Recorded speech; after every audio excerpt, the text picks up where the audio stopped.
Xitoy virusining Sharq Turkistonda yana tarqalishiga ergishib, Xitoy hukumatı buni bahona qilib, G'o'lji shahrining Dadamtu bozori, Bayanday bozori va Xalqaro bozordan iborat 3 o'rinli yuqori xatarli rayon, ya'ni Dadamtu bozori Ulastay yezisining 5-gruppasi, Bayanday bozori Bayanday yezisining 3-gruppasi, Kardon bozori va Subi Soda saroyi qatorliq 4 o'rinni o'tir xatarlik rayonda bekitib, asosiy ijtimoiy mashg'ulot mulozimati Xitoy virusini kontrol qilish va tasaddibiy voqealarga kapolatlik qilishdan boshqa butun G'o'lji shahrida kishilarning harakati cheklanib, shahar qatnashi to'xtatilgan hamda shahar asosan taqalgan.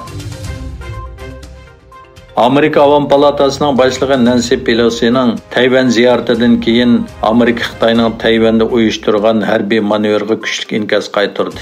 Oqsaroy bayonot e'lon qilib, Xitoyning harbiy manevrining ig'vogarchilik ekanligini ta'kidlab, Xitoyning Tayvan atrofidagi harbiy manevrlar orqali hozirgi holatni o'zgarmoqchi ekanligini o'tirg'a qo'yib, harbiy tahdiddan boshqa Xitoyning Tayvanga iqtisodiy majburlash, siyosiy aralashish va tor hujumi ilib bordi. Bu qilmishlarning hammasi Tayvan bo'g'ozining hozirgi holatni buzish deb ko'rsatgan. Xitoy Markaziy televiziya stansiyasining xabariga qaraganda, Song sulolasi davrida hozirgi Fujian o'lkasiga qarashliq Fengnan rayonida tosh va yog'ochdan yasalgan agma ko'rikda o't ofati yuz bergan. 900 yillik tarixga ega ko'rikning gavdasi o't ofatida butunlay kuyib o'rilib tushgan. Taxminan 10 soat davomlashgan o't o'chirish xizmatidan keyin o't o'chirilgan. Voqeada odam o'lish hodisi ko'rilmagan.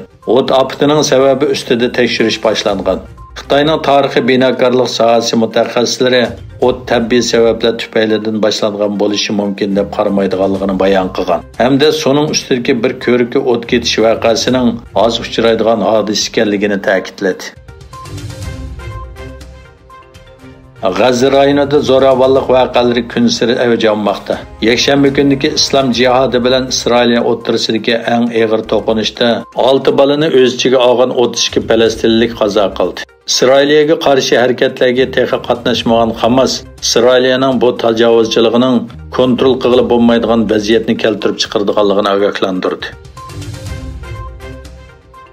Pakistan taratqullari Pakistanning sobiq bosh ministri Imron Xon boshchiligidagi Pakistan Adliya harakati partiyasining Xaybar Pakhtunxva o'lkasi majlis a'zosi Malik Liqas Ali Xon Afg'oniston bilan chegaralanadigan Loverdir rayonida hujumga uchirganligini, voqeada parlament a'zosi Ali Xonning inisi, jiyani va uni qo'dab menayotgan bir soqchi bilan bir askarning hayotidan ayrilganligini, hujumda og'ir yaralangan Ali Xonning doktorxonada balnisga ilinganligi xabar qilindi.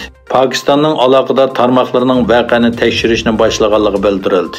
Hozirgacha hech qanday taraf yoki shaxs hujumning javobgarligini ustiga olmadi.